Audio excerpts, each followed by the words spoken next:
नमस्कार, आप देख रहे हैं जौनपुर टुडे और मैं हूं शुभम अग्रहरी। दोस्तों, जैसा आप सभी को पता है कि आज दोपहर में भारतीय चुनाव आयोग द्वारा देश की 18वीं लोकसभा चुनाव के लिए तारीखों का ऐलान कर दिया गया है।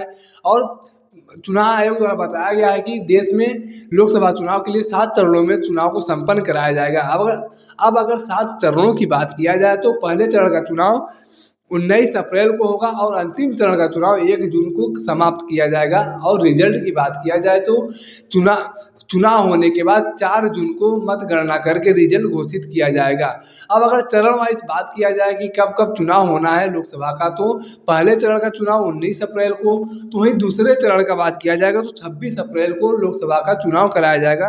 और तीसरे चरण का चुनाव 7 मई को, चौथे चरण का चुनाव 13 मई को, पाँचवें चरण का चुनाव 20 मई को, और छठवें चरण की बात करें तो 25 मई को, और सातवें यानी कि अंतिम चरण की चुनाव का बात करें तो 1 जून को अंतिम चरण का चुनाव संपन्न कराया जाएगा। अब अगर चुनाव आयोग के द्वारा दिए गए डिटेल्स के बारे में बात करें, जानकारियों के बारे में बात करें, तो चुनाव आयोग का कहना है कि वर्तमान समय में भारतीय चुनाव आयोग के पास कुल 97 करोड़ पंजीकृत मतदाता हैं, जो इस बार देश के 18वीं लोकसभा चुनाव में हिस्सा लेंगे और मतदान करेंगे।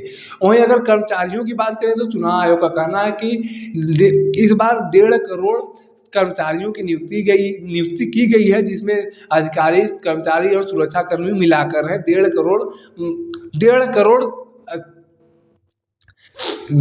कर्मचारी सुरक्षाकर्मी इस मतदान को संपन्न कराने का कार्य करेंगे। तो वहीं अगर ईवीएम मशीन की बात करें तो चुनाव आयोग का कहना है कि इस पूरे मतदान को संपन्न कराने के लिए 55 लाख ईवीएम का उपयोग किया जाएगा। और वहीं अगर गाड़ियों की बात किया जाएगा, वाहनों की बात किया जाए तो 4 लाख वाहनों को इस पूरे चुनाव प्रक्रिया में लगाया जाएगा। और मतदान केंद्रों की बात करें तो चुनाव आयोग का कहना है कि 10.5 लाख मतदान केंद्र लोकसभा चुनाव को संपन्न कराने के लिए बनाए गए हैं।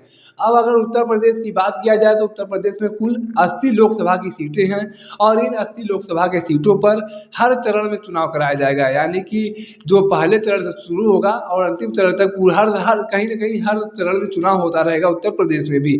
और पहले चरण में 8 सीट, दूसरे चरण में 8 सीट, और तीसरे चरण की बात किया जाए तो 10 सीट, और चौथे चरण में 13 सीट, पाँचवें और छठवें चरण की बात करें तो यहाँ पर 14 सीटों पर लोकसभा का चुनाव कराया जाएगा।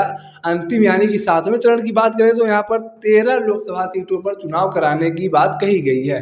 अब अगर जनपद जौनपुर की बात करें तो जनपद जौनपुर में 2 लोकसभा की सीटें आती हैं, और यहाँ पर छठवें चरण में यानी कि 25 मई को लोकसभा का चुनाव कराया जाएगा।